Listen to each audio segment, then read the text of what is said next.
Well,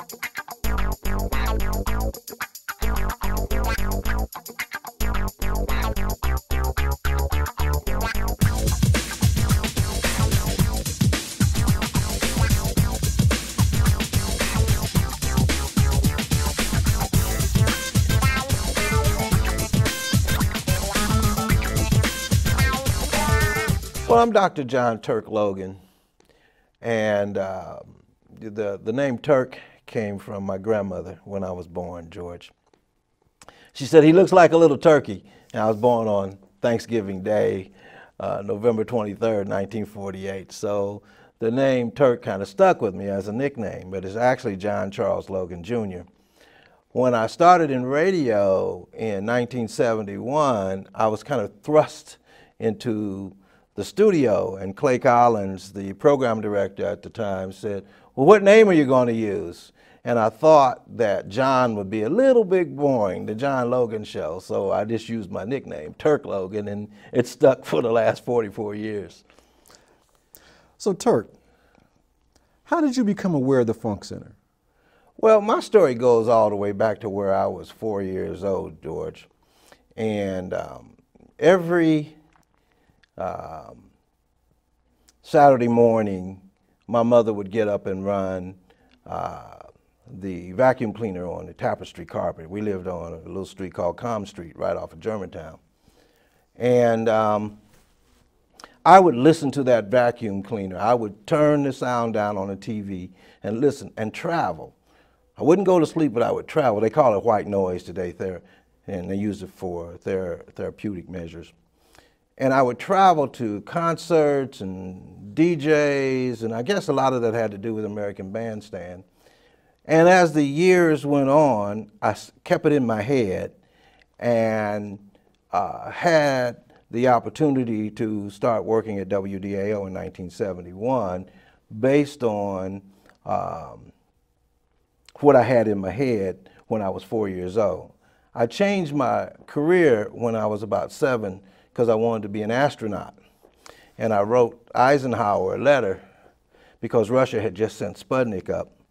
And I asked to get into the space program. I was 7, 8 years old. And Eisenhower wrote me back. He said, "Dear John, thank you for your interest in the space program. At first I suggest you get out of grade school, and then you go to high school, and then you go to college, and then you go to graduate school. And after that, if you're good enough, you can apply to the NASA space program." So I got my calculator out and said, man, I'll be 20 years old. That's too old. So I went back to being a disc jockey. We used to listen to a guy by the name of Gene Berry back in the 50s. And Gene had a show at WING called The Berry-Go-Round. And he played black music. And who would have thought that when I started in radio in 1971, and Gene would be my first program director, and who would have thought in 2009 that we would both be inducted into the Dayton Area Broadcasters Hall of Fame, him posthumously, of course, and me, 50 years later. So with the Funk Hall of Fame and Exhibition Center, it's all kind of falling in place with the master plan that I had back in the 70s of introducing funk music, which wasn't real popular around the country back then, only because of the word funk. And the word funk was so close to the other F word that the owner of the station, Bud Crow, if you said, man, that's funky, he might have thought he heard the other word. And he was at his radio station. He owned the station then. And he was there. And he would walk in the studio while you were on air and say, what did you say, young man? And you would have to stop and give him an explanation while you were on the radio. So the Funk and Exhibition Center with you and David Webb and everything, it's falling into place. We need it here in Ohio, in America, in Dayton, Ohio. And I'm just excited to be a part of the growing. So what is your role with the Funk Center? Well, David called me a couple months ago, and we just hit it off. I knew of David, but I had not met David personally. And we just talked like we had known each other for years. He has that kind of personality, and so do I.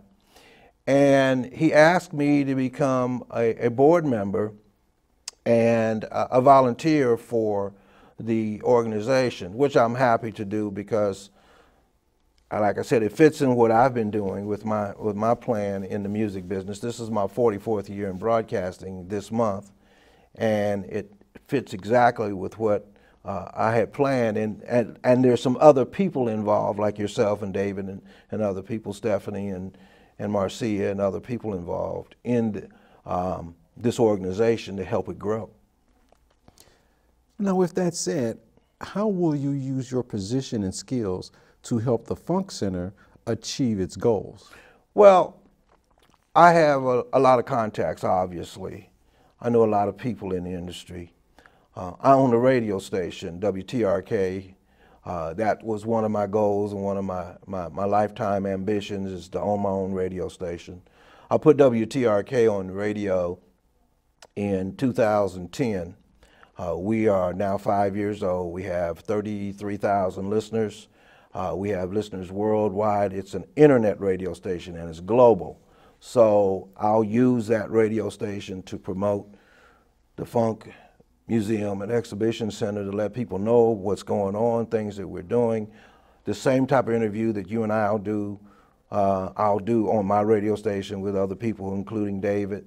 And just keep the word out there. That's one thing, and make contacts. And also work with you guys in your fundraising area. And education. What hasn't been discussed is I own a broadcasting school, the Academy of Broadcasting. It's a broadcasting school that trains people effectively in the field of communication. And when I use the word effectively, that just means when I'm talking to you, you understand what I'm saying.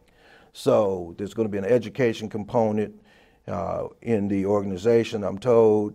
That's going to be introduced. There's an entertainment component, obviously, and I have a strong background in that as well.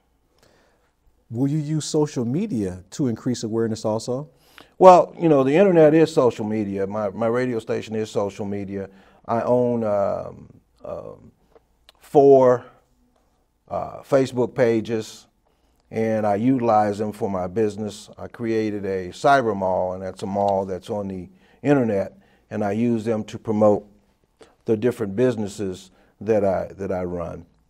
And so I can do that as well. So social media, as far as Facebook is concerned, as far as my radio station is concerned, and all the rest, LinkedIn, Twitter, all the rest of the social media that's out there, we'll get that word out as far as what we're doing with the Funk Museum and Exhibition Center. So let's go way back in time now. All right. Let's get some history out the way. Okay. Give me a little history, as if I didn't know, on the Dayton funk sound and groups that came from here. Well, the history is that I grew up in the music era in Dayton, Ohio. And many of the guys that I'm going to talk about, when we were in grade school, Tom Shelby, Junie Morrison, a few other guys, had groups. And these groups were very, very talented. Of course, they emulated the Temptations and groups of the era. But they were so talented. I can't sing, and I don't dance very well. But I had to figure out a way to get into the business. I mean, because one way, that it was a great way to meet young ladies. I mean, you know, but since I don't sing and dance, I was handicapped. And so watching these guys from grade school to high school, like I said, I had to figure out a way. And the blessing came in 1964 when WDAO radio came on the air in October 1964. I was a freshman at Roosevelt High School. And the light came on because, remember, I told you I go back to 4 years old with this. And so now it's becoming more in the focus. A black radio station and a young man who wants to be in the business, even though I didn't have a job and didn't get into the business. And I went to a school and got my third-class license. And haphazardly, I was standing in the arcade reading the centerfold of a Playboy magazine. And back then, you didn't shrink wrap the magazine. It was in the arcade in downtown Dayton. And a young lady, a black lady, and a photographer walked up to me, this is a true story, and said, "Excuse me, sir, we're doing interviews as to what turns you on." And she said, "What turns you on?" I started laughing. And I looked down at the magazine and raised up and said, "Radio broadcasting." I wanted to say something that made a little sense. And I said, "Radio broadcasting." And I had my third-class license. A few weeks later, an article came out in the Dayton Daily News. John Charles Logan Jr., nicknamed Turk, has a third-class FCC license, looking for a job in radio. WDAO called me up, and I left Frigidaire and started. And when I finally got the opportunity to be on the air, I was in the all-night show. And in the all-night show, there was not a lot of, in 1971, there was not a lot of commercials. So consequently, I could play a lot of different music. I could play Earth, Wind and Fire and Zanzibar. I could play, by the time you get to Phoenix, Isaac Hayes. I could play Stop, Buck and Dance by the Crusaders, funky songs. You wouldn't play those songs in daytime programming. One, they were too long. And secondly, the funk hadn't really caught on at the time in the early 70s. And so over the years from 1971 to 74, we developed the funk music with groups like the Isley Brothers, with groups like James Brown, Earth, Wind and Fire, the OJs. I mean, they you know, for the love of money, funk. Well, the artists, the black artists in Dayton, Ohio, I knew because, like I said, we had grown up together. These guys now had bands, and a lot of them had records. And so the things that they didn't have, they weren't on Billboard 100, and they didn't have record deals. So consequently, the radio stations weren't going to play their music, okay? And so it kind of left them in a kind of an oxymoron to a certain degree. They had all this talent, but nobody would touch the music.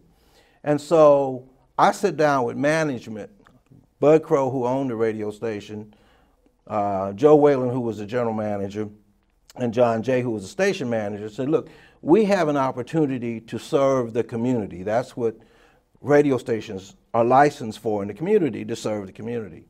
And this is an opportunity to expose local black artists to the airwaves." And the first thing they said to me, "Well, the guys don't have record deals and they're not on Billboard. Why do we want to play their music?" Now, if I had to say because it's funky and it's good music, it would have went right over their head. So I had to take another approach. And the approach I took worked. We wanted to test it. Junie Morrison, who I went to high school with, brought me a song called Pain. And I played that song called Pain, and man, it was pure funk. And it started to make some noise in the industry. Remember, WDAO was a big 50,000 watt FM radio station with a 3-state coverage, so we had over 1 million listeners. And the owner of the station wasn't going to risk just playing any kind of music on his radio station. And so we played Pain, and then shortly after that, a guy by the name of Satch brought me a song called Fire. And Fire just took off like fire. And then Roller Coaster Ride and Sweet Sticky Thing and the Ohio Players, the Ohio Untouchables became the Ohio Players. And then a guy by the name of Larry Trotman brought me a song called Freedom. And he asked me to do the liner notes on it. And I was excited because, again, I was starting to gain some popularity. I was now music director in 1975 and then program director in 1976. And the highest rating at the time was an 8 share of the market, and that was a good share, a great share for a black radio station to have, and that was in the ratings. And then shortly after, Larry brought me Freedom, and we played it. Roger signed with Warner Brothers, and More Bounce to the Ounce came out. It went double platinum, and it put him on the map. Shortly after that, a buddy of mine from LA by the name of Dick Griffey called me, said he was coming in to sign a group called Lakeside out of Dayton, Ohio. Dick Griffey was a former professional football player and owned Solar Records, which was the sound of Los Angeles Records. He signed Lakeside. Shortly after that, a group called Slave had brought me a cassette because they heard of all the things we were doing at WDAO. I sent the cassette to the president of Cotillion Records, Henry Allen. Henry listened to it in his car, pulled over to the side of the road as he was on his way to play golf, and signed Slave right over the phone. They had their first big hit called Slide. It went gold. One of the most intriguing artists that I worked with was a guy by the name of Johnny Wilder Jr. And Johnny Wilder had come in from London, England, even though being from Dayton, Ohio, had a group called Heat Wave, and gave me the album Too Hot to Handle. I took that album home and listened to it and fell in love with it. And this was in 1976. In 1977, CBS Records flew me to London, England to their convention. They signed Heat Wave there. We had been playing the album for a year. They repackaged it and sent it back to me a second time. And like I said, I had been playing it with that big hit Always and Forever on it. And then there was a group that came out of Dayton, Ohio, with a guy that I know you're working with, Keith Harrison. He had a group called Phaso, and they had a big hit called Riding High, and we played that. And then there was Byron Bird with his group called Sun. He had a big hit called Sun Is Here, and there was Shadow, and groups called Platypus. And it just kept getting bigger and bigger and bigger and bigger. And one of the things, my mission at WDAO as program director, as the boss, was to serve the community, and also was to serve the black artists, to help black artists get records played on the airwaves, because it was very hard for them to get records played around the industry. But once WDAL started to play it and get national recognition, then everything else fell into play. But this sound was defining at the time and is still used today, you know, like sampling and stuff. Right. But like the Wright brothers, like you mentioned, people don't know it came from here. What are we going to do about that? Well, again, it's marketing, marketing, marketing, PR, PR, PR. Letting people know locally, letting people know regionally, letting people know nationally, and letting people know internationally. To give you an example, I mentioned earlier that we had a rating of an 8 share of the market when I was on the air at WDAO. I was at WDAO from 1971 to 1983. When I left WDAO, our rating was a 20.7 share of the market. That's the highest ratings in the history of radio, ever. It has never been accomplished and achieved since then. Now, if every black person in the city of Dayton was listening to WDAO during its prime time, we would never get more than an 8 share of the market. That's the max. Where the rest of the ratings come from? So we need to make sure that the general market understands about the funk music. I hear them talk about it on Inside Edition and Entertainment Tonight, but they don't associate it with Dayton, Ohio. They just talk about it in general. And they should associate it with Dayton, Ohio, just like when they talk about the Wright brothers, they associate it with Dayton, Ohio. You got big Wright-Patterson Air Force Base sitting out there. So we need to make sure that we constantly get the word out to the world about where this came from, how it came, and what's going on with it today, because that's why this museum is so important, because we are doing it the correct way to make sure when our children get a piece of this history, they get the history correct. Because all of us aren't going to be here forever, but we want to leave the right legacy behind when my grandchildren come to the museum and say, oh, that's Grandpa there, you know, and when he goes to the convention center and sees Grandpa's picture on the wall from the Hall of Fame, they understand that's part of Grandpa's legacy, something Grandpa did when he was around. So I'm excited. I'm ecstatic, really, because we're finally getting it done correctly. And it's for everybody. It's not just for black people. It's not just for white people. It's for everybody in the city of Dayton, Ohio. When you get on the Wright brothers plane, there's all kind of people on one of those planes that fly over Dayton, Ohio, okay? And even though these two engineers, when they did it over 100 years ago, I don't know what their plan was. But I do know when Paul Lawrence, if you look at the graduation picture from Steele High School with Wilbur and Orville Wright in it, you see this real dark figure, and that person is Paul Lawrence Dunbar, and who is also a great legacy from Dayton, Ohio as well. They went to high school together. So we want to make sure that the history that we capture is the correct history. So 100 years from now, when people are talking about the Dayton Funk and the Exhibition Center, they know exactly where it came from and how it came to fold. Well, without divulging too much, is there a plan moving forward? Yes, there's a plan moving forward. This is part of the plan. David Webb, who I have to give credit to, has put an organization together, and the organization is growing. He has a lot of ideas that fit right in the line with what I'm doing. One of the things that I did when I left WDAO and went to Central State in 1986, I designed the Cosby Center for Mass Communication. And the first thing I did when I walked in that radio station, which by the way was off the air, was ban rap music. And I took a position on rap music, okay? And I told all the kids that came through, Omarosa, Leandra, Ed Spillers, all these people that have been in broadcasting for almost 20 years now, that we don't play rap music here because violent music makes violent kids. I wrote a book about it. I researched it. I took a position on it in 1982 and went back to school and studied it and walked across stage and got an earned PhD in mass communication and popular culture as a result of that. And one of the things that I was very, very concerned about, and still am today, about lyric content put in our children's mind.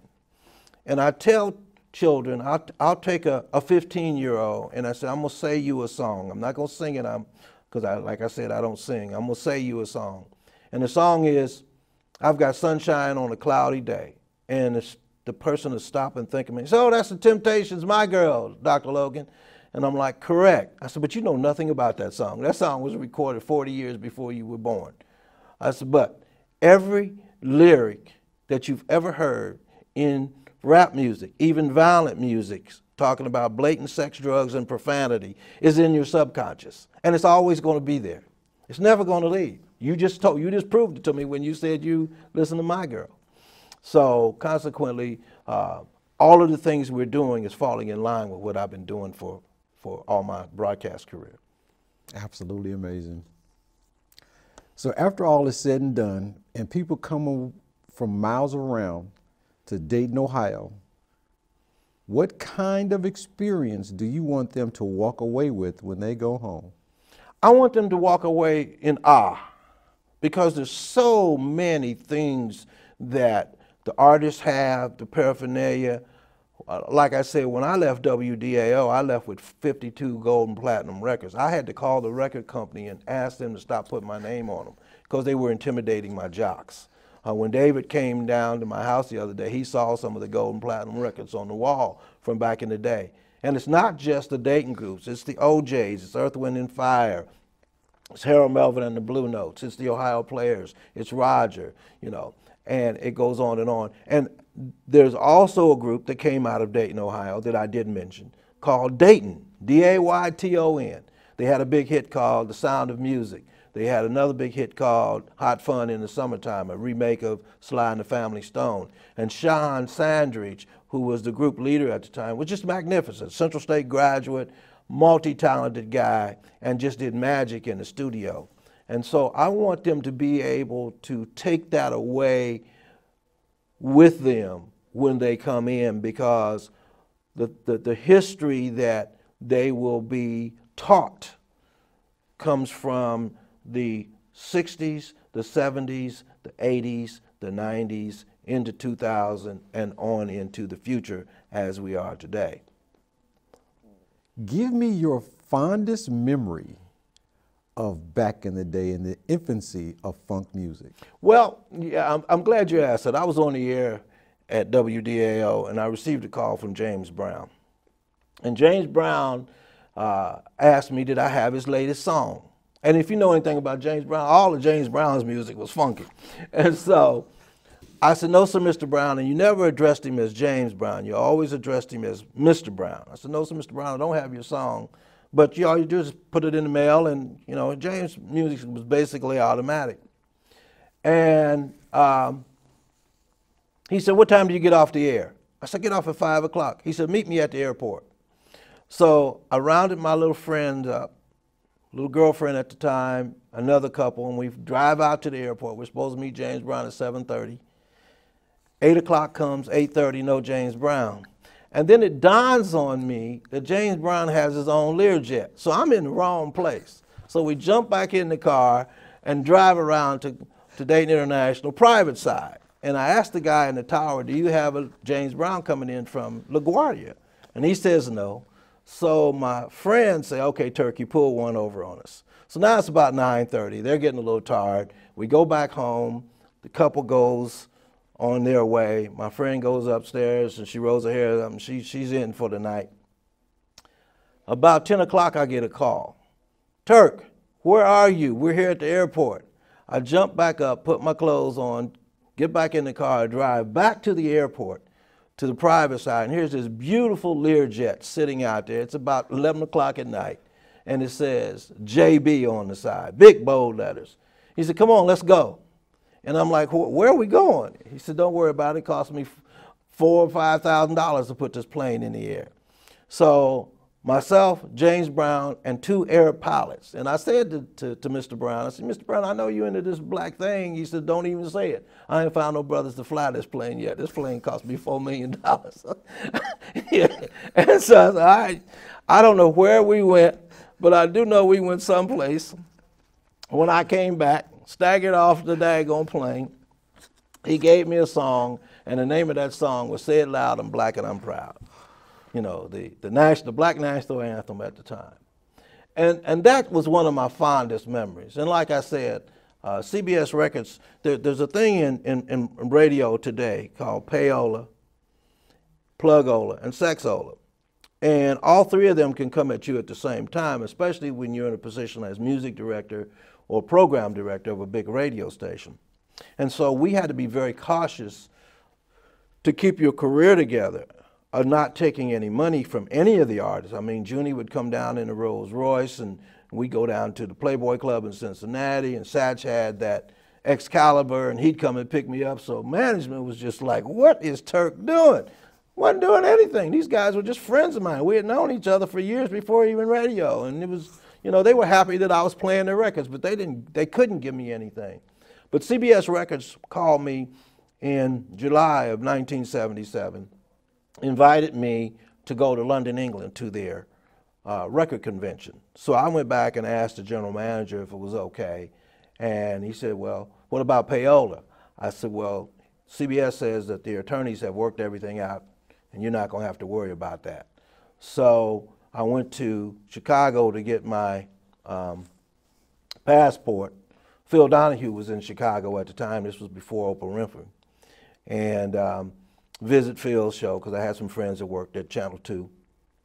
And then got my passport. You can get your passport in 4 hours at the Federal Building in Chicago. Flew back, and the next week it was up and away, London, England. And I spent 6 days in London, England at the CBS Record Convention in July of 1977. And it was where they gave all their gold and platinum records to their artists. And at the time there was the OJs, there was Earth, Wind and Fire, there was George Duke, Stanley Clarke, Barbra Streisand, Patti LaBelle, hit after hit after hit. So that was a fun time that I spent in London, England, 6 days in London, England, and spent some good times with some great artists. Like I said, George Duke is no longer here, but George Duke was he performed. They had just come back from the Montreal Jazz Festival, and they performed, and it was just a great time. So a lot of fond memories that we have. Last question. Mm-hmm. Why does the Funk Hall of Fame and Exhibition Center belong in the city of Dayton, Ohio? Because that's where it originated at. That's where the funk originated, and that's why it belongs in Dayton, Ohio. Thank you, Dr. Turk Logan. You're welcome, George. Hey.